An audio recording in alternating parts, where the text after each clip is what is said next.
Hello बच्चों, आज हम प्रॉब्लम ऑफ डबल काउंटिंग के टॉपिक को क्लियर करेंगे बच्चों। ये बहुत ही इम्पोर्टेंट टॉपिक है, एग्जामिनेशन पॉइंट ऑफ व्यू से बहुत इम्पोर्टेंट है। 3 से 4 नंबर का एग्ज़ाम में आता है बच्चों।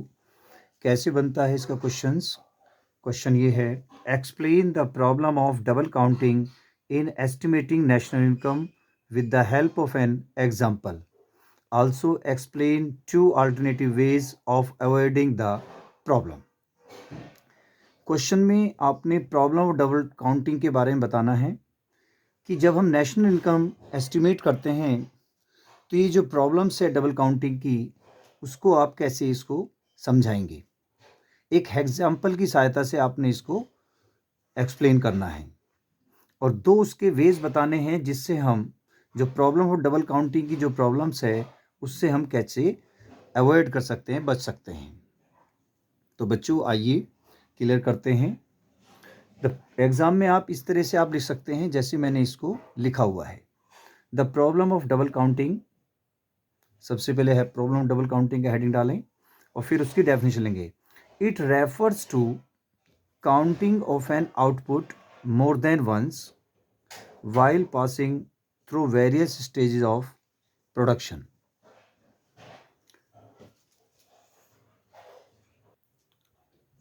तो बच्चों इसका मतलब है कि counting of an output more than once, एक से ज़्यादा बार आउटपुट की काउंटिंग हो जाती है जब उसको पास किया जाता है वेरियस स्टेजेस ऑफ प्रोडक्शन में, उसे बोलते हैं डबल काउंटिंग।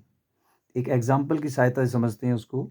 एग्जाम में आप टेबल बना सकते हैं, उसके अकॉर्डिंग उसको एक्सप्लेन करें, या एक छोटा सा फ्लो चार्ट है। ये देखिए, फार्मर ने प्रोडक्शन किया। यहाँ पर सबसे पहले देखें बच्चों, फार्मर है, ये एंटरप्राइजेज है फार्मर, एक फ्लोर मिल है, एक बेकर है, और उसके बाद कंज्यूमर। तो यहाँ पर बच्चों ध्यान दें कि फार्मर ने क्या किया कि प्रोडक्शन किया व्हीट का। उसने रॉ मटेरियल वगैरह कुछ नहीं लिया, अपने घर से ही जो उसके पास व्हीट था उसी से उसने अपने फील्ड में प्रोडक्शन किया व्हीट का। और उसने क्या किया बच्चों कि सपोज ये 50 किलोग्राम व्हीट का प्रोडक्शन हुआ और उसने उसको 500 रुपीज़ में फ्लोर मिल वाले को सेल आउट कर दिया। और फ्लोर मिल वाला जो था उसने फ्लोर का प्रोडक्शन किया, उसने फ्लोर बनाया, आटा बनाया, और उसको जो बेकर है उसको सेल आउट कर दिया। कितने रुपए में? 700 रुपये में।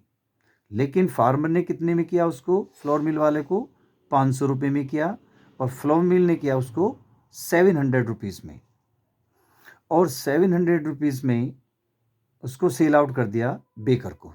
ओके, अब यहाँ पर उसके बाद बेकर ने क्या किया बच्चों कि जो कंज्यूमर था उसको अपना जो सारा माल उसका बना उसको सेल आउट कर दिया कंज्यूमर्स को सेल्फ कंजप्शन के लिए।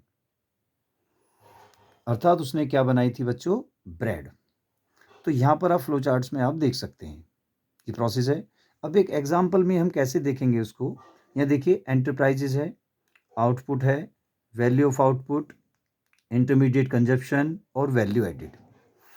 तो एंटरप्राइजेज में हमारे ये हैं फार्मर, फ्लोर मिल और बेकर। उन्होंने क्या आउटपुट तैयार किया? व्हीट, फ्लोर और ब्रेड। अब देखो बच्चों ध्यान से कि फार्मर ने इंटरमीडिएट जो कंजप्शन लिया था, जब व्हीट का प्रोडक्शन किया उसने, उस समय इंटरमीडिएट जो उसकी कॉस्ट थी, जो कॉस्ट आ रही थी उस पर, वो ज़ीरो थी। अर्थात ज़ीरो उसने उस पर खर्चा हुआ। उसने 500 रुपये का प्रोडक्शन तैयार कर दिया। अब ये जो 500 रुपये का प्रोडक्शन उन्होंने बनाया फार्मर ने, उसको सेल आउट कर दिया फ्लोर मिल वाले को 500 रुपीज़ में। उसके लिए क्या हो जाता है ये फ्लोर मिल वाले के लिए, चूँकि आटा बनाएगा रॉ मटेरियल। लेकिन फार्मर ने अपना प्रॉफिट कितना कमाया? इंटरमीडिएट कॉस्ट ज़ीरो थी, 500 रुपये का उसकी वैल्यू ऑफ आउटपुट जो तैयार किया व्हीट ने, और वैल्यू एडिड होगी बच्चों उसने 500, उसको प्रॉफिट कर लिया उसने 500 रुपीज़ का।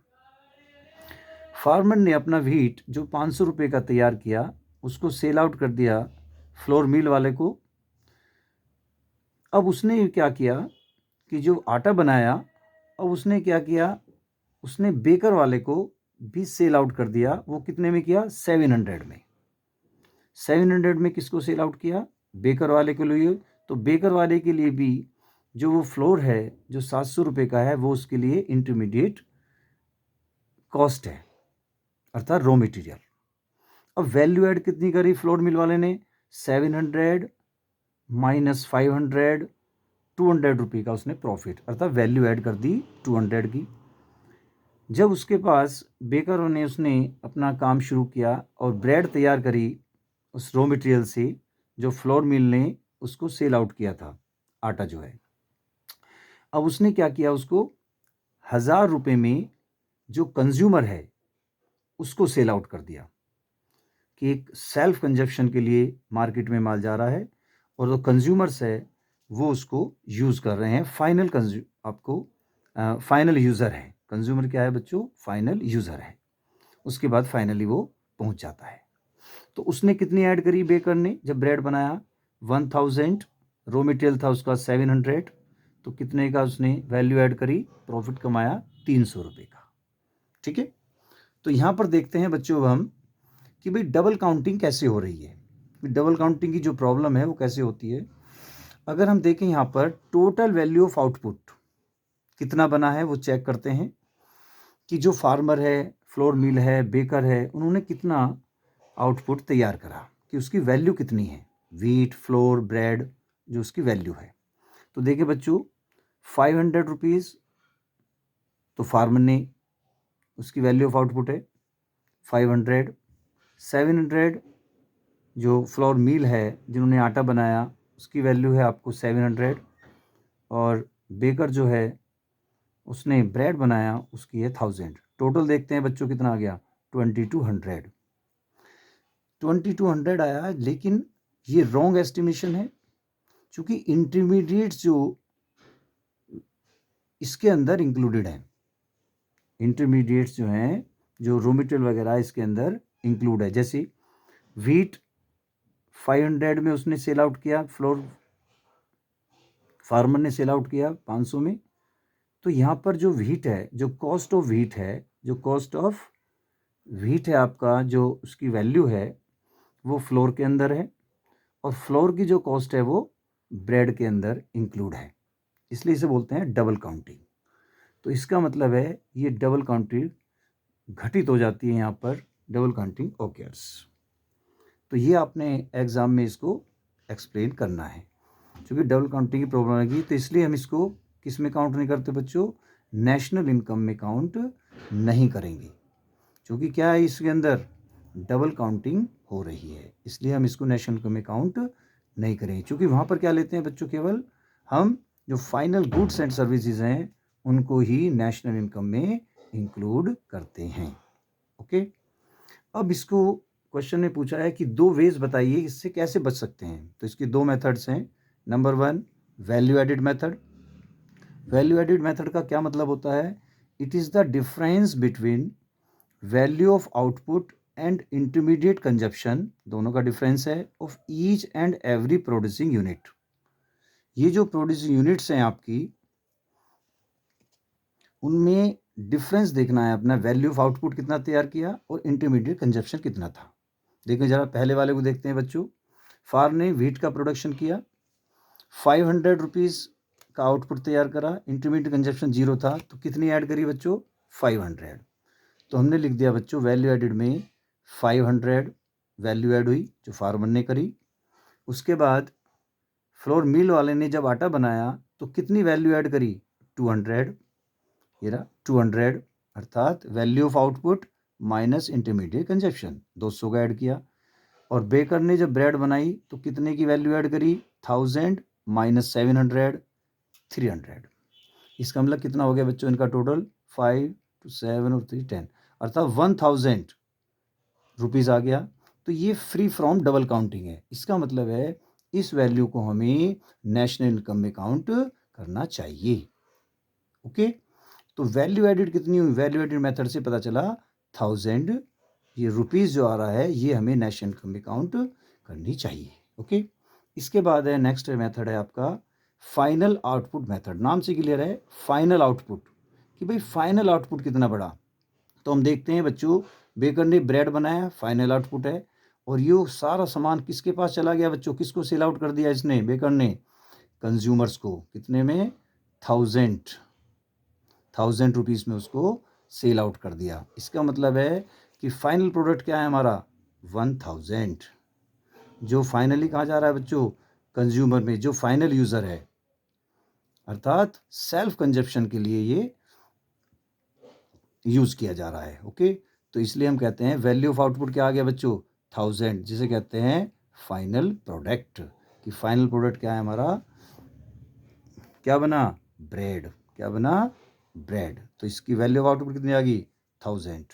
तो ये दो मेथड हैं बच्चों हमारे, बहुत इंपॉर्टेंट हैं, एग्जाम्स में ज़रूर पूछे जाते हैं, ये एग्जामिनेशन पॉइंट ऑफ व्यू से बहुत ही इंपॉर्टेंट है। तो एग्ज़ाम में जैसे हमने बताया इसको आप इजीली आप ऐसे कर सकते हैं। सिंपल है कि अगर काउंटिंग आउटपुट की एक से ज़्यादा बार काउंटिंग हो जाती है तो उसे बोलते हैं डबल काउंटिंग होना। उससे बचने के लिए हमें दो मेथड हैं, वैल्यू एडिड मेथड और एक final output method. Value added में आप देख लीजिए कितनी वैल्यू ऐड हुई है each and every producing unit के द्वारा। ओके, और फाइनल आउटपुट में देख लीजिए बच्चों कि कितना फाइनल में आउटपुट तैयार हुआ, कि जो आउटपुट है हमारा ब्रेड तैयार हुआ, तो उसके हिसाब से देख लीजिए उसकी वैल्यू कितनी है? 1000। तो बच्चों इनको हम कहाँ कैलकुलेट करेंगे? नेशनल इनकम में कैलकुलेट की जाएगी, क्योंकि पता है कि नेशनल में हम क्या करते हैं? फाइनल गुड्स इसमें कैलकुलेट किए जाते हैं, इंक्लूड किए जाते हैं। जितने फाइनल गुड्स एंड सर्विसेज होती हैं सब नेशनल इनकम में क्या इंक्लूड की जाती हैं बच्चों। ओके, क्लियर है?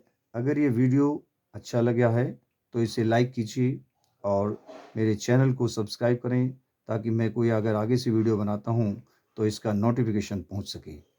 और बच्चों अगर कोई प्रॉब्लम है तो उसको कमेंट्स ज़रूर करें, कोई टॉपिक समझ में नहीं आ रहा है उसको भी आप कमेंट्स कीजिए। ओके बच्चों, ठीक है।